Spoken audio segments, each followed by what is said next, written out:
This is Street Knowledge with Chris Graham. And we're live on Augusta Free Press on Facebook. And for our podcast listeners, you're listening to the archive. Chris Graham joined by Rod Mullins. And we're going to talk NASCAR and Daytona 500 in particular. And Rod, the race we had this past weekend, wow, it started on on Sunday. We had a long delay. It ended up going through prime time into late night. It ended early Monday morning, technically. And it ended with, for the last few laps, it looked like we kind of knew where things were going. Brad Keselowski, Joey Logano were battling for the lead. And then all of a sudden, Michael McDowell ends up the winner. He only led one lap, but he led the most important one. What a race we had Sunday into Monday.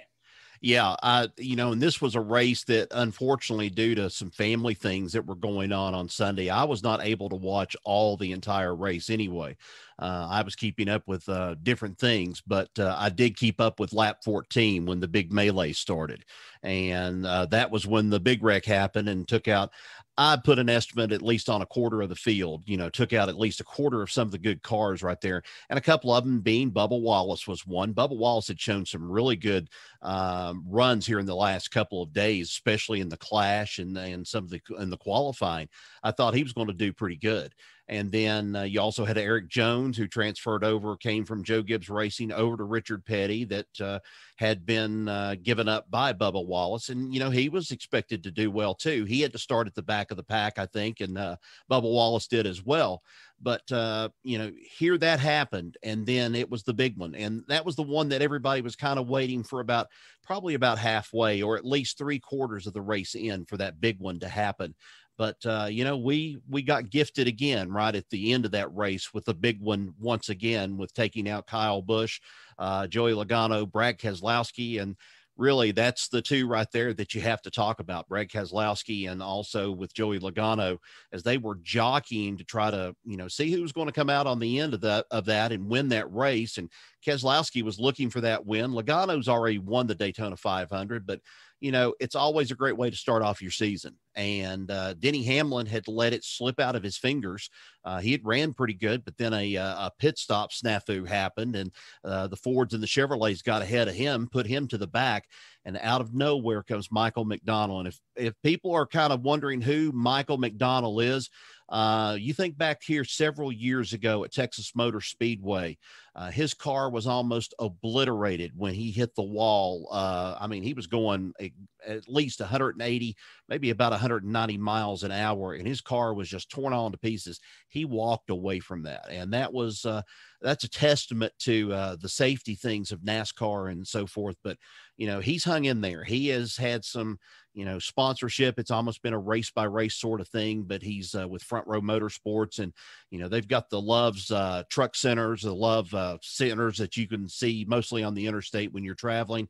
That was big for him. It was a big win, and 1,000 and some starts for all together for this Front Row Motorsports team. And then Michael McDonald comes up with a big win after being 14 years on the circuit. He's the eighth guy to win his first career race at the Daytona 500, first since Trevor Bayne in 2011. Right. And benefiting from that late wreck, as you pointed out, he was neck and neck with Chase Elliott. And of course, the way things go, the snapshot taken, and he was just ahead when the final yellow flag flew. So this is 2 straight years now that we've had a big one on the last lap. This one, thankfully, not as dangerous maybe as last year's, but there's still, in the moment, it looked pretty interesting. I guess what it says a lot is just how much guys want to win this race. And I guess maybe too, the fact that you see 2 wrecks like we've seen the last 2 years, and guys coming out for the most part unscathed, talks about the safety of NASCAR. What are your thoughts there? Yeah, I agree with that. I think that's been the big thing. And, you mentioned about last year, the big wreck, and that, of course, being Ryan Newman, and a lot of people not knowing if Ryan Newman was going to be alive at the end of that. And then he walks away after just a couple of days in the hospital. He walks away hand in hand with his little girls going out and leaving the hospital. But, he doesn't remember a lot of that stuff. He doesn't remember the wreck, doesn't remember exactly what happened. But, he's partly the blame. And I say blame in that really getting NASCAR, I think, on top of things when it comes to the safety issue, because that kind of references back to the Dale Earnhardt crash that happened 20 years ago. Matter of fact, on this date, here Dale Earnhardt was killed in the last lap by Ken Schrader when Ken Schrader's car hit him and they went up into the wall. And at that point, Ken Schrader knew at that point, he said, there's something wrong. Dale's not responding. And it was hard. And, at that point, that's when Ryan Newman and some of the other drivers came out. I think up until that point, they had lost something like 9 drivers up and through around 2001. And since 2001 until today, 0 drivers have been lost in any kind of crash or anything like that. So it's a great safety testament to NASCAR. Let's talk some more. Denny Hamlin, boy, he led to most laps, was going for his 3rd straight potentially, and he would have been the first guy to ever win 3 straight Daytona 500s. Led the most laps, 98, won both stages, and seemed to be in control. And then strategy maybe got up to him. Talk about Denny, and also talk about Kyle Larson, his return. Well, Kyle Larson just impressed people. Kyle Larson was just doing exactly what he was set out to do. When I saw the highlights and saw how he was racing, there had been a little headline all week, I think, of Dale Earnhardt Jr. had kind of made a little remark that y'all better be watching out for Kyle Larson. And I agreed with that. I think he was definitely a contender out of that. But when you talk about Denny Hamlin, Denny Hamlin was leading at one point. A lot of people were saying, hey, he's going to pick up his 3rd race out of this. This could be a big deal for Denny Hamlin. But like you said, strategy, a pit stop, that put them behind. And then they just seemed to never regain any ground out of that. And that was kind of unheard of, I guess, for that Joe Gibbs racing team, because they've been on top of the point this year. But on the flip side of this, last week we were talking about Kyle Busch and Adam Stevens parting company and the very cold way that business was conducted. And Kyle Busch just seemed to burn up the charts. He was there really ready to make a move on the last lap to be able to try to pull out a win himself, but he got caught up in the melee. So there were a lot of chances on this race this past Sunday being taken by some of the drivers, and you saw what happened. I mean, some of them ended up in the wall, some of them ended up in a fireball as they crashed into each other, and then some of them just simply did not finish the race at all. So Michael McDowell, hats off to him. Let's talk some garage news. The penalty report from Daytona after the race over. A couple of crew chiefs got caught up with some minor infractions, but they're costly infractions as well. Yeah. Well, it was not good in that case, because as I go back and I look at this, Jeremy Mullins, who is he's Brad Keselowski's crew chief, he was fined for 1 lug nut, and that was found unsecured on his car. And then not a good start for Bubba Wallace's crew chief, because 2311 Racing crew chief Mike Wheeler had the same infraction occur on the number 23 Toyota.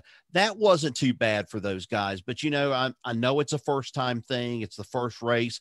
People are going to make mistakes, but this kind of thing is going to happen all the way through the season. And you've seen that. I'm sure when you've gone back through and you've looked at the fines and the suspensions and things like that for lug nuts or something like that, all that'll probably stop next year when they get that next generation car out there on the track, because they're not going to have lug nuts on these cars anymore. They're just going to have the wheels, and they're going to mount, and then they're going to have one big hub that goes and locks them on there. And so it's going to be a change for some of these drivers. And it's going to be a change for how the rules and everything are made out for the next couple of years. As it turns out, we're recording today, February 18th. It's 20 years to the day. As folks probably saw a lot on Sunday with NASCAR with Fox having to fill so much time during the delays. There was a lot of talk, and ESPN leading up to as well, their pre-race coverage. A lot of talk about February 18th, 2001, 20-year anniversary now of Dale Earnhardt's passing at the Daytona 500. So, Rod, your thoughts on 20 years now has passed. It's hard to believe it's been 20 years. Yeah, it is. It's hard for me to believe that it's been 20 years. For me, it seems like it was just yesterday. And I wasn't covering races at that point. I kind of gotten out of that and wasn't doing that much of coverage of races. But I can tell you where I was. I was home. I was watching the Daytona 500, and it was one of those of where I was kind of on the edge of my seat wondering, who's going to win this race? Is Michael Waltrip going to pull off his first ever NASCAR victory? He'd been close before, but hadn't really had the horses underneath the hood to be able to pull him around the track in order to pull off of a win. But he had aligned himself with Dale Earnhardt Incorporated, with the race team that he and Teresa Earnhardt had. Dale Jr. was racing for Dale Earnhardt Incorporated at that point. And there you had two of those drivers, one who was a veteran driver, and then Dale Jr., who was still a young driver at that point. And here they were contending for, the race win. And Michael Waltrip crosses the finish line, and everybody is just so overjoyed. But then looking back, you see what's happened. And it was just it was one of those things. When I saw it, I said at the first moment that I saw that, I said, I don't think he's going to make it. I don't think he's come through this. And then the thought kind of entered my head. I thought, well, surely he's okay. I mean, old Ironhead, he's taken a bunch of hits in his lifetime and stuff. He had been beaten up here toward the last part of the 1990s and so forth. He broke his breastbone at one race, and he was having some difficulty, but he was back on par. He was looking for a big win, and he was looking for a win in this race. And then that happened. And I've never forgotten the words that Mike Helton, who, as a matter of fact, is from Bristol, Tennessee, and he works at NASCAR. He's one of the executives now, president or something with NASCAR now, of where he stepped up. But I've never forgotten the words Mike Helton said during the press conference. He says, "We've lost Dale Earnhardt." And there were no tears. There was, it was just hard to believe from everybody. And, still to this day, it's hard to believe. And I mentioned the safety things. Ryan Newman said that one of the reasons for the safety things that had come out of the last 20 years, and probably what saved his life, was what happened with Dale Earnhardt. And I would agree with that. I don't think that there's any doubt the safer barriers, the way the roll cage, the Newman bar, as they call it, inside of the roll cage itself of the car, I think that's made a tremendous difference. But, the sport just really hasn't been the same since Dale Earnhardt passed away. And I have to be honest about that. We don't have the grittiness or the, how can I say it? The almost intimidation sort of factor in there that Dale Sr. commanded in the media center. And he also commanded just walking around in the pits. I mean, he was that much of a force. There was no doubt about it. Yeah. It feels more corporate now, certainly. Guys who are conscious of their images, etc. Dale was a old school guy. Right. And that old school seems to, I would agree, that seems to have died with him, unfortunately. I wonder what would have happened, though. The question's been posed by a lot of people, I think today too. What would have happened if Dale Earnhardt had lived through that and he had made it through? Would he have been a successful driver on into that decade following 2001? Would he have been all right as a driver?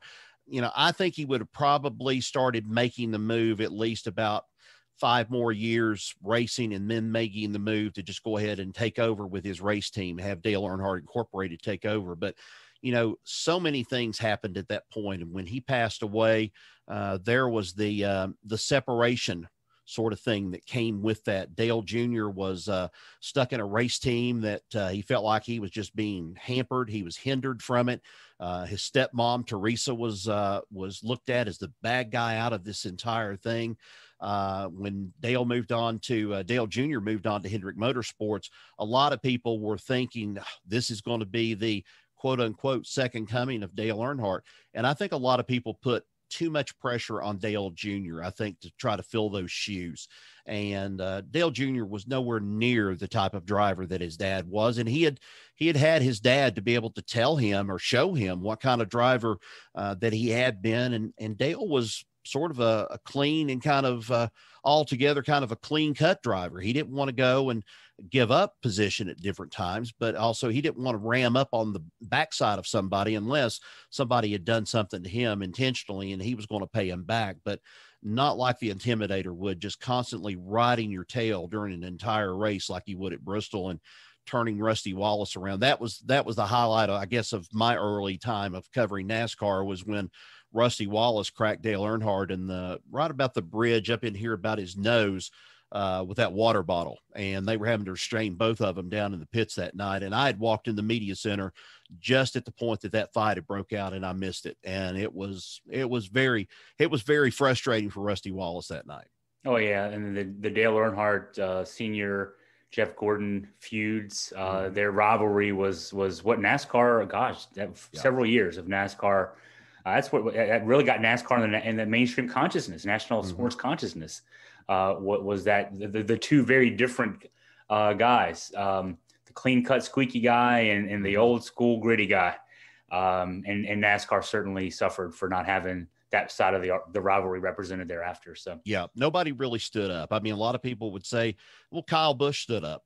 Kyle Busch was still a little bit more of the corporate guy. You know, he kind of knows what it's supposed to be, but he's still a little bit of that, how can I say it? A little bit of that redneck. He's still got a little bit of that redneck, but not as bad as what Dale Earnhardt. But Dale Earnhardt didn't have to be called redneck out of the whole thing. I mean, he was what he was. That's all you could say about him. Yeah, yeah. So 20 years have passed, and it's 20 years today, as it turns out.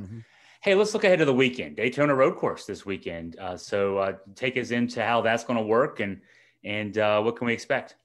Well, if you're not familiar, some of you out there that's been kind of following, why are they staying in Daytona this year? Well, they're staying in Daytona again, of course, for the sake of the COVID, the way everything has been going, but also with the way that usually it's been right after Daytona, they take off and they go to the West Coast and they race out in California. And they've kind of scaled that back now, and they are leaving California, I think, as a one race deal that's going to be coming up, I think, probably about middle part of the year or toward really Labor Day, somewhere in that neighborhood. That's where they're going to move that race to. But, you know, last year, I think it really told the story, or the year before really, was when they ran at Charlotte at the Roval.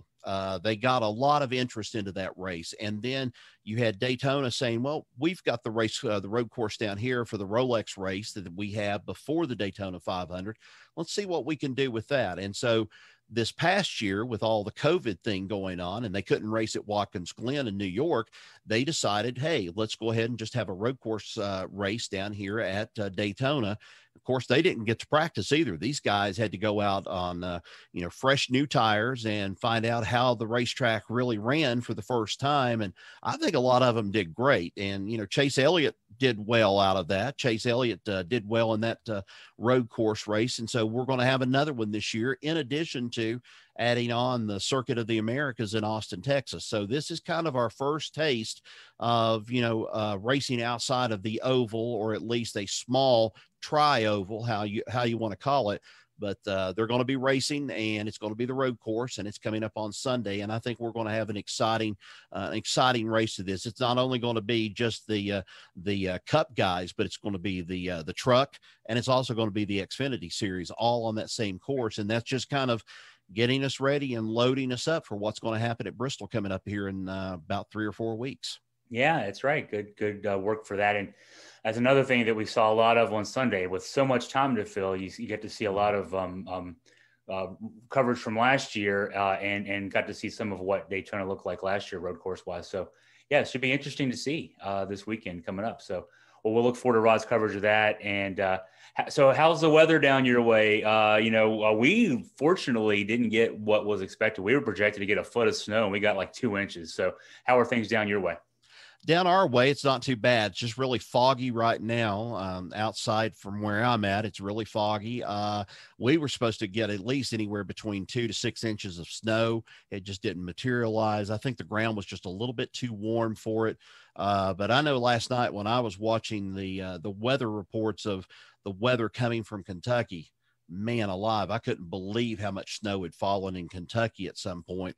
And I think it was like an inch in like 30 or 45 minutes in one location. And I thought, we're really going to be in for it. I wake up this morning, nothing on the ground hardly. I mean, everything had pretty much melted. So I feel like we dodged a bullet with that, but I'm telling you, it could have really been bad.